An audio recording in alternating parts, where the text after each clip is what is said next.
afternoon, everyone. I make it past, so I'm going to make a start. My name's Tim O'Neill. I'm from the University of Manchester. I'm just going to adjust the microphone. Can everybody hear me okay? Okay, excellent.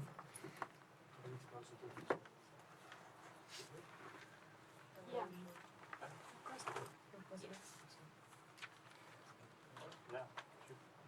I'm not sure. They'll come in. Okay, we'll crack on. So my role at the University of Manchester Library is e-resources librarian. So my main responsibility is to manage the electronic resources help desk, which fields inquiries from staff and students across the institution. And my name is Johan Tilstra. I'm the CEO and founder of Lean Library. And together we're going to talk about Lean Library. I'll give you some background on Lean Library. We're going to talk about implementation of Lean Library at the University of Manchester. So firstly, briefly about the University of Manchester. I've travelled over almost 4,000 miles to be here today, so I'm delighted to be here in Charleston. We've had over 25 Nobel laureates at the university. We have over 40,000 students, multidisciplinary courses. We're ranked in the world number 38, so we have a major presence in that. We have over 1,000 different degree courses, and 83% of our researchers ranked world leading in the last REF exercise. The library supports that. We have a massive collection. We have the third biggest digital library in the UK. So we have over 500,000 ebooks, over 50,000 unique electronic journals, and over 500 databases. I'm going to talk briefly about the context for staff and students at the university. So we use the Primo discovery tool. One of the improvements that we've made recently is enabling the third iron libkey integration on our discovery tool, and you can see that appearing on the screenshot on the left hand side. So we have a single click download PDF link which takes you directly from an article result listing on our discovery tool through to the PDF of the article in one single click, and within that click our authentication is taken care of. So we use the Easy Proxy from OCLC, which is hosted by them. We've done various survey interface improvements, so we're now on Primo VE, so we upgraded from Primo, and we try to be progressive in this regard. We try to embrace all the new improvements which are done. We like to be seen as innovative and a progressive digital library institution, and that's part of the reason why I've joined Johan here today. When you're on campus, the experience of accessing our content is a very good experience. We use IP recognition. When you're off campus, however, it's not so simple, unfortunately. If you use our discovery tool, it's fine. You're presented with proxied links to content. However, we accept and we recognise a lot of users use Google Scholar. They use subject-specific databases. They get routed to our discovery tool by various channels, or sometimes not at all. So this is briefly touching upon our technical setup. So we branded it and we advertise it as our three main methods of accessing content. So number one is use our discovery tool, which, as I say, we know that not everybody does. Second method is now use Lean Library, which we had branded as Library Access at Manchester. So I'll be referring to the two interchangeably. And the third method we call the direct login option. So that's the long-winded and cumbersome select your login, select your institution, type your credentials in. I'm sure you're all too familiar with that process. For about 15 years before that, the go-to method recommended by our academics was to use our virtual private network service, which isn't really what a VPN is designed to do, but that was what the advice was given, and that would then enable anybody off campus to have a university IP address, and that would then give them access to content. That again is a very cumbersome method. You have to install it. It wasn't even available on tablet devices, mobiles, so that you were limited on which devices you could actually install that on. I've talked about Google Scholar, and here we've got an example of Web of Science. So if you're off campus, you're not going to know whether or not you can access the content license from your institution. For Google Scholar, we have Find It, our link resolver links, and they appear as Find It at Manchester, and they steer you through to the results of the article on our discovery tool.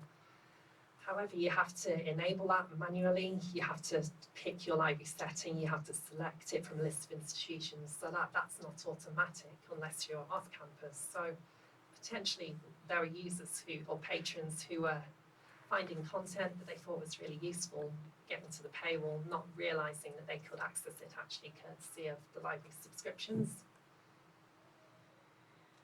And the added complexities, there are authentication methods presented on vendor websites that the patron doesn't need to know about Open Athens, Shibboleth, what's Shibboleth.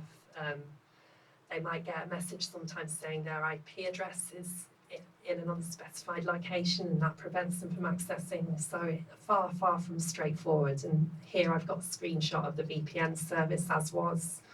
So yeah, an absolute minefield for users. Which option do I pick? How do I get from there to the content that I want? To top things off, in late 2017, our IT services department took the decision to remove the VPN service. And as I say, that was the recommended go-to methods that our academics were telling students. They were adding links to it on reading list materials and in PDFs that they sent to their students. So yeah, that left us in a very difficult position. It meant we had to change all our public notes on our discovery tool. We had to present new advice. And it's at this time that Lean Library, well, we were approached by Lean Library. We were told about what the product did, and it felt like a very natural thing to try. We tried it on a trial basis to begin with. And to top things off, we had consultancy work done by an external consultancy on the library systems, and it confirmed what we already suspected in that the off-campus experience was decreasing the value of the library's investment in content, but was also an impediment to their full use. So that was confirming what we already knew. We have principles that we apply to every discovery system, every system that we use at the library, and one of the principles is to make the access experience on campus the same as or equivalent to that you will get on campus.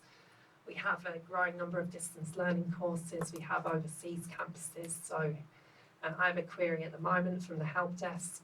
I asked the student, would it be convenient for you to come to Manchester in person and I can take a look at your issue? And his reply was, no, I'm in New Zealand.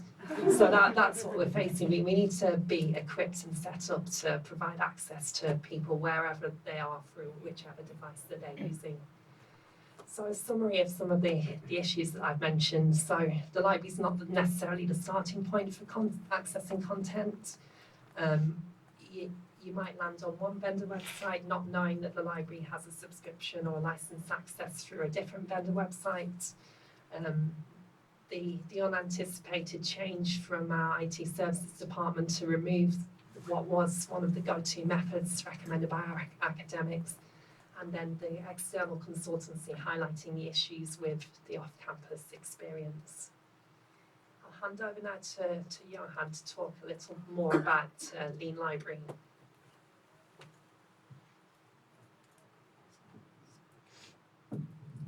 Amazing.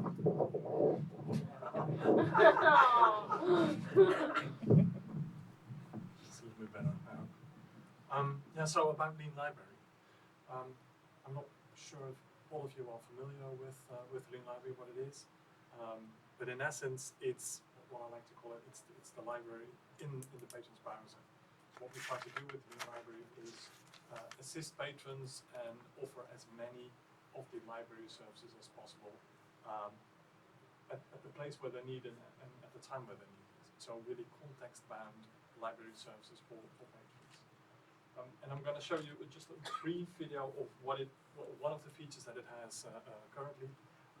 What you're going to see is I'm going to open up a article, and you'll see the experience that you'll have if you just click a link to an article if you're off campus, where the publisher will happily ask a fair amount of money for a very short period of time that you can access that PDF.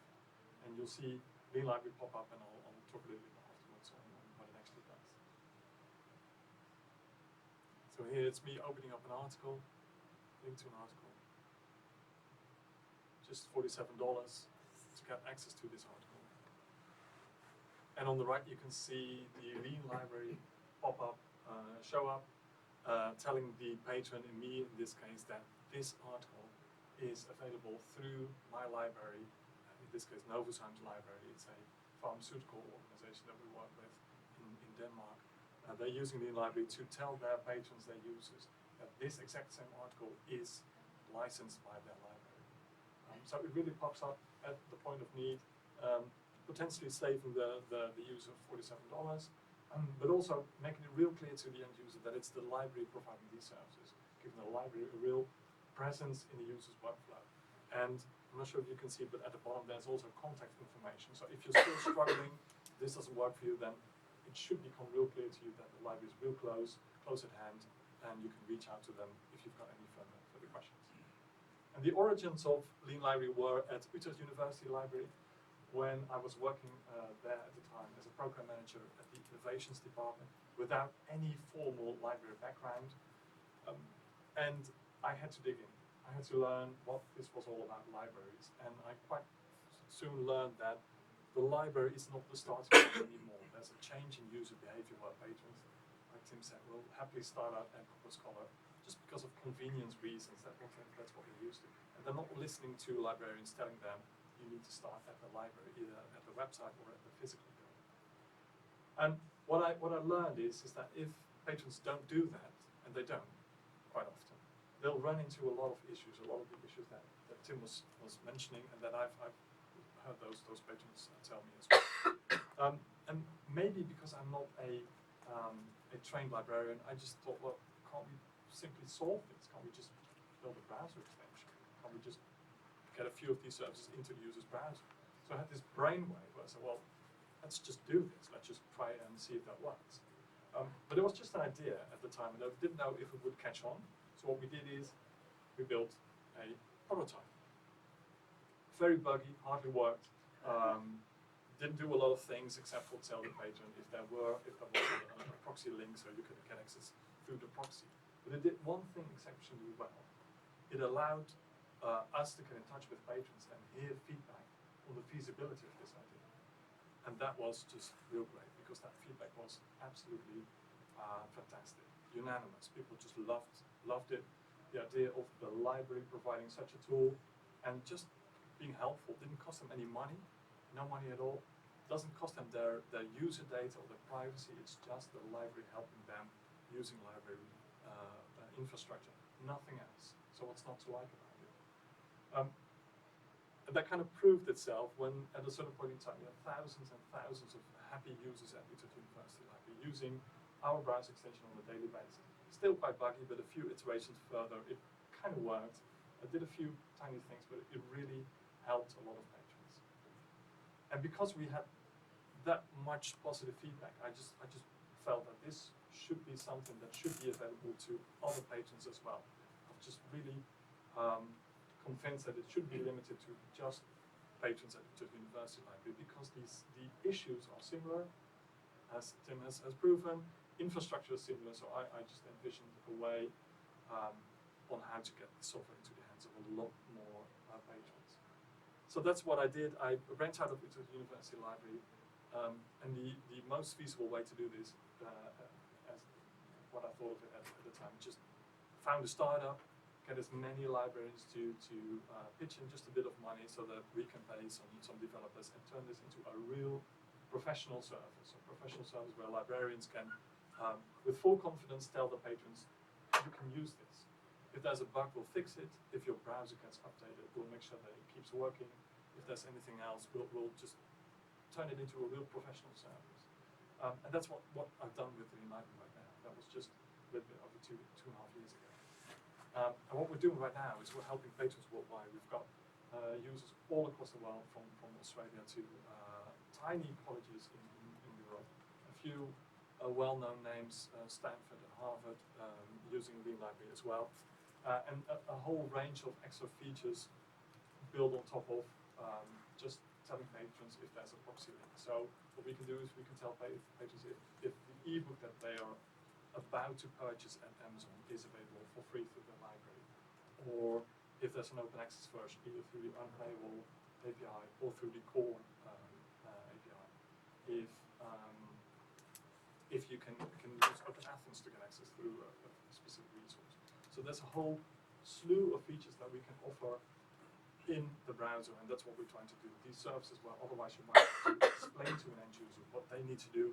We're simply trying to automate it and offer them at the right point and at the right time in the user browser. And I'm getting a little bit ahead of myself because at the time that I was branching out of Utrecht University Library, that was exactly the time when I got in touch with Andy at the time at the University of Manchester. Hand over back to you. Thanks, Johan. So I remember sitting in the basement at the library. We had an online meeting. Johan appeared on via a Skype meeting, and he pitched his idea that he had. And there was a group of librarians around the table, including myself, some colleagues from our systems team, some acquisitions librarians, and some of our outreach, which we call our academic engagement librarians. So we listened to what Johan had to say for himself, and then when he left, we continued the meeting. We discussed what had gone on, and our main interest was what's called the library access module, which was the proxying links. So say you go to jstore.org, you're off campus, the pop-up would pop up and present you with a proxied link via the University of Manchester with quite clear, visible library branding at the top, and then a link to a support email address. So if you had any further queries or you had anything else to ask. So we were initially sceptical about signing up for a subscription immediately, so we took the decision to pilot it for 3 months. We had no idea whether anybody was going to use it. We did not know what to expect, and we tend to do that with new systems, new innovations. When possible, we will take a pilot to see how it goes. So we did that. You'll see in a few moments the usage to begin with. And then the configuration itself, because we have easy proxy and we have a list of domains, it was simply uploading our config file. So configuration was relatively straightforward. It was just a matter of adding our library branding, adding our help desk information, and then it was good to go. So that was the config file from Easy Proxy? Yeah, that's what we did. That's one of many methods that you can use. So if you wanted, you could manually type in all the URLs for all the vendors where you have licensed content from. So yeah, it was straightforward to configure and set up. So the way we handled it in terms of how we presented it to patrons was, as I mentioned earlier, the 3 main methods of accessing content. So you can see on the left, we've got the use our discovery tool option. Then below that, you've got use library access. So we positioned it fairly prominently on the library website. And on the far right-hand side, you can see the introductory page that we did. So simply a web presence explaining what it was, how it worked. There's a short video there explaining how it works. And there's an image of the pop-up, which we thought was important to show so a patron knew what to expect once they'd taken the step of installing it. And these are a few examples of the way that we promoted it. So our academic engagement librarians are quite active now on Twitter. So they were doing targeted promotion for given faculties. So my colleagues here, Gemma, Ruli, and Gemma again, quite actively promoting it and promoting it at quite a key time of year. So this was the start of the 2018-19 academic year, so roughly October 2018.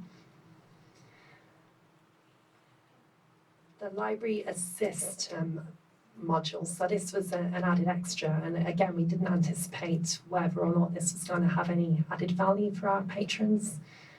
We've added to date 197 assist messages, and one of the uses for these was to map a vendor's marketing platform to their content platform. So here we've got Oxford dictionaries, and we added an assist message to pop up saying, were you looking for Oxford dictionaries, the content, and then that would then steer the patron to our discovery tool and present them with a link to access the content from.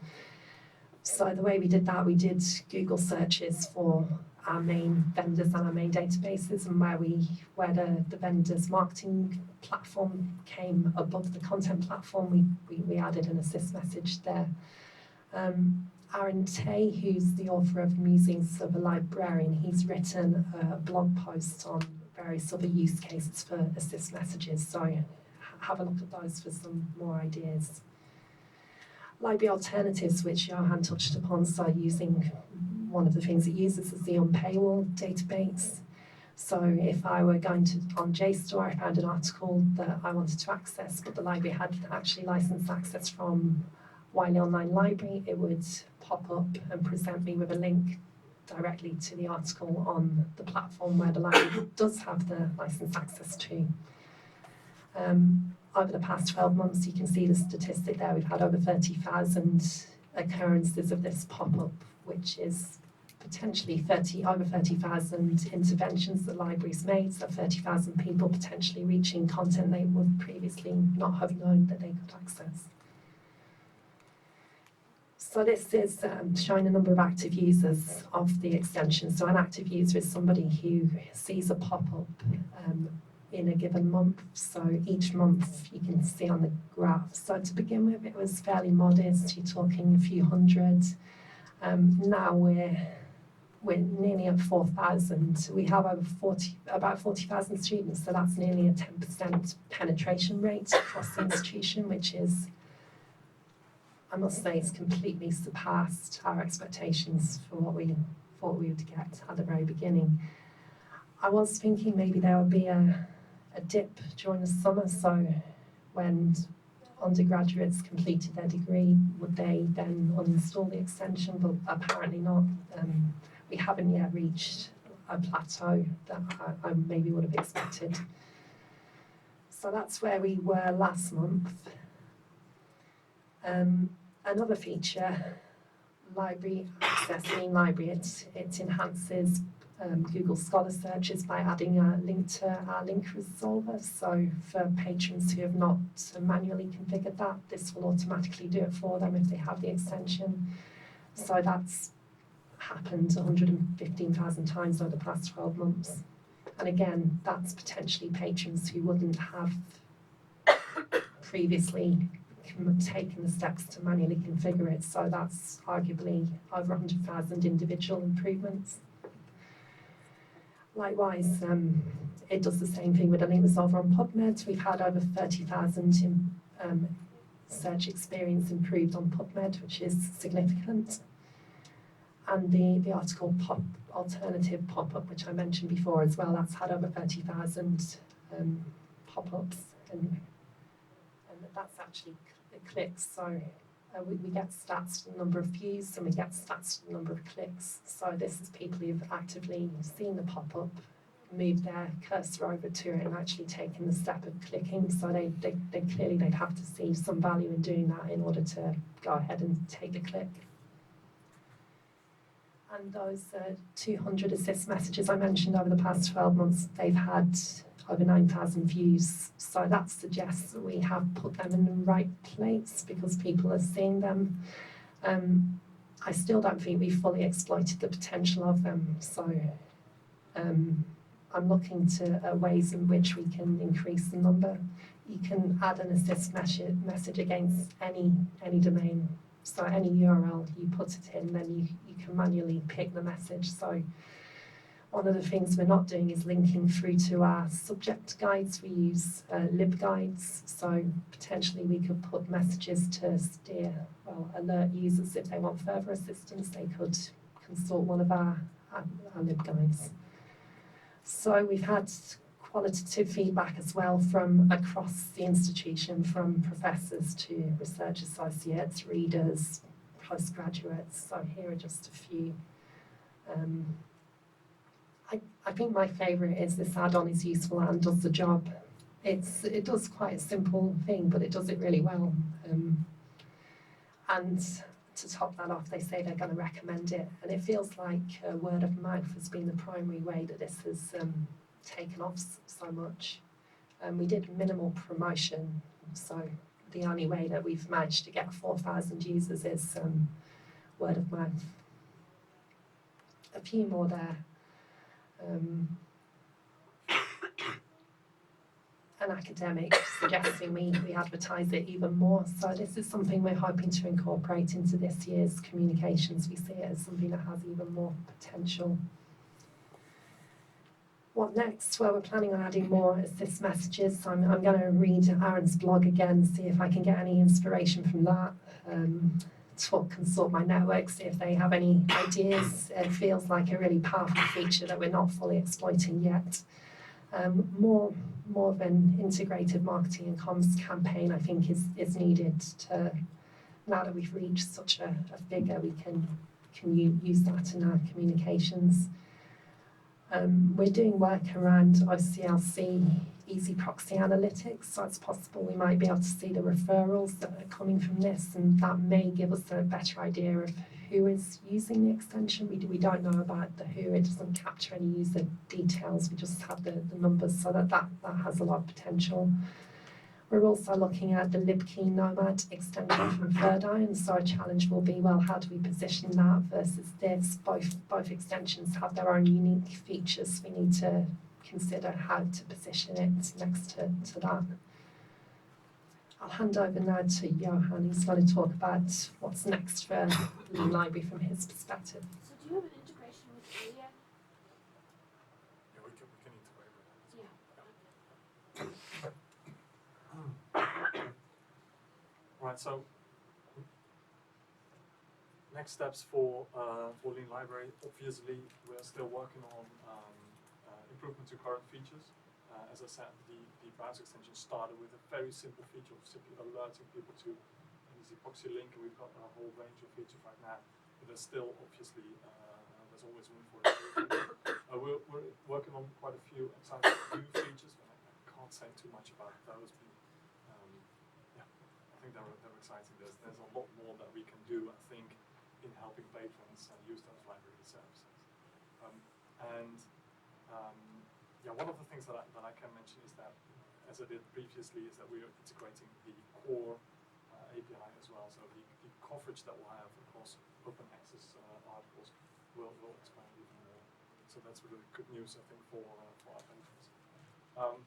And I think what's next for Lean Library itself,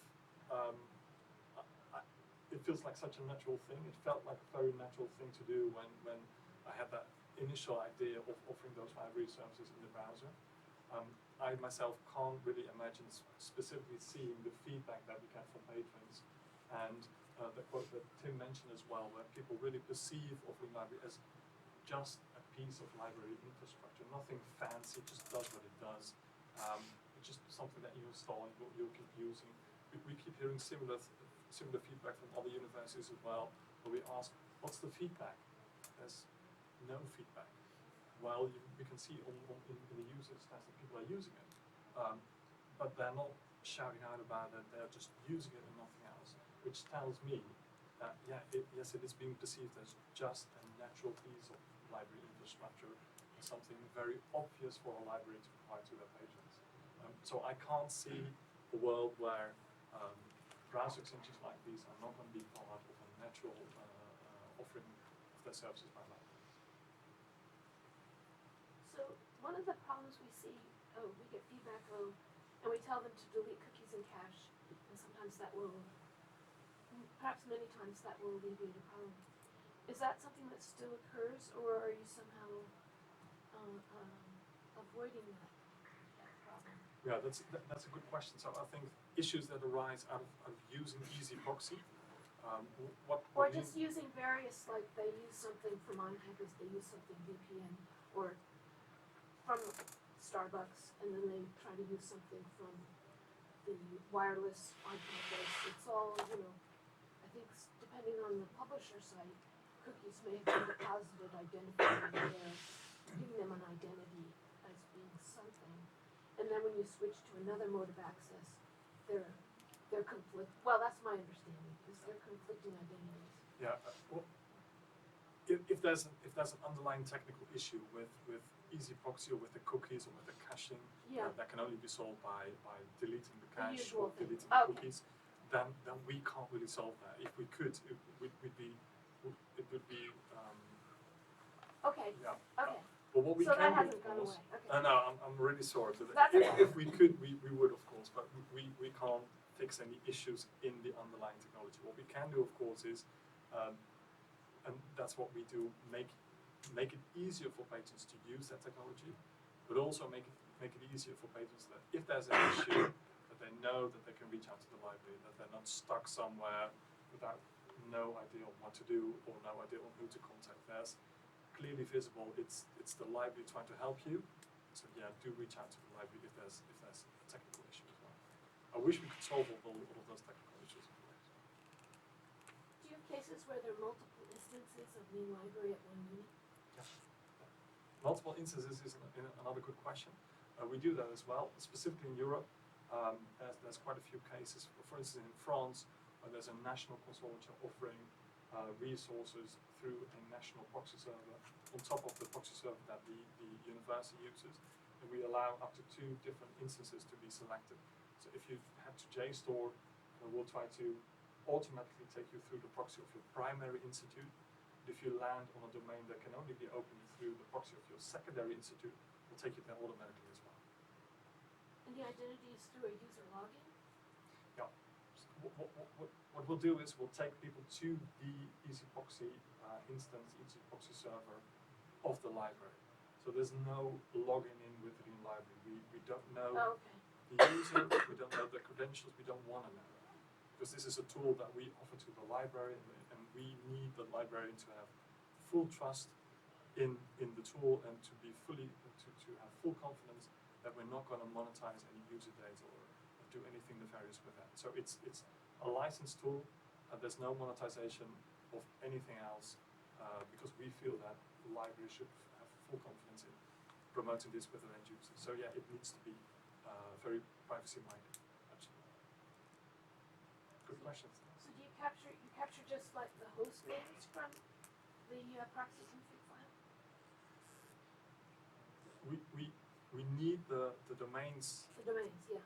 In order to be able to tell the patron, or this is a domain that can be opened through the proxy. So that's part of the configuration, a list of domains. And we do provide a limited analytics because as a library, of course, you want to see what's going on. You want to see whether people are using the browser extension, how many, how your assist messages are being used. So you do want to know a bit about the usage of the browser extension. And it could potentially be really interesting to see who's using it, from which faculty, but that's a slippery slope that we don't want to go onto. I mean, there's a tension, of course, and the more you know about your patrons, the interesting the analytics would be. But on the other hand, we want to make sure that as a librarian, you can in full confidence tell your patrons you can install this plugin. It's safe. Okay. We have some complicated stanzas within our EasyProxy configuration, but you would only need the domains. I think what we've seen so far is that every library has Yeah. and loads of stale domains in their proxy config. So Yeah. We've got some nifty ways of making sure that you don't have to do a full cleanup of your proxy server before you can start using the Lean library. No. With the config file, as we add things, is that something that we can? Is there like an admin side, or do we just email your tech support and say add this? Or It's a great question. There is an admin side, of course, because you do want to see statistics and you want to add assist messages. The nice thing is we'll just pick up your list of proxy domains. I think right now every 24 hours automatically. So your processes would stay the same. If you'd subscribe to a new database, you'd add it to your proxy server. Within 24 hours, all patrons using Lean Library will automatically get proxy on that new domain. So there's nothing that you specifically need to do. So you're linked in with the server. They'll get a read-only login. Yeah. Okay. Now, there's various ways for us to get that list of domains. Easiest way would be to get an account on your proxy server. Exactly, make it a read-only one, because if anything happens to that server, it's not us. We're just downloading that list of domains, and that's what we need. But yeah, if you want to, or if you have a very limited set of domains, you could type them in manually as well. Various ways for us to get our hands on that list of domains.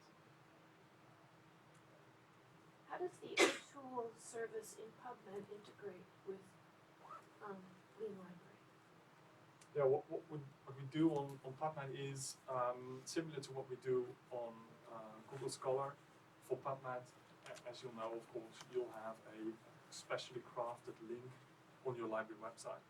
And we'll simply recognize when a patron goes to PubMed, and we'll switch it out for that specially crafted link. And without the patron having to know that they need to use a specially crafted link, they just don't have to think about it. We'll do it automatically for them. We'll tell them afterwards. We'll let them know this is what's happened. We don't want to do something where the patron says, what's going on? We'll tell them what's happened, and at the same time we'll make it real clear to them that it's the library helping them out just a little bit on PubMed. Another question? Just thinking in terms of accessibility, when that redirect happens, is there any kind of code that's allowing for screen readers to let the user know that they've been redirected to the library's information rather than them still think that they might be on the normal page? I personally am a user of a screen reader, so one of the things that can be incredibly disorienting is when there's a redirect and you don't know what's happening. Sometimes the browser will give you a beep, but after a while, to be honest, if you hear somebody beep, you just kind of start fading and blocking them out. So is there any kind of system in place to...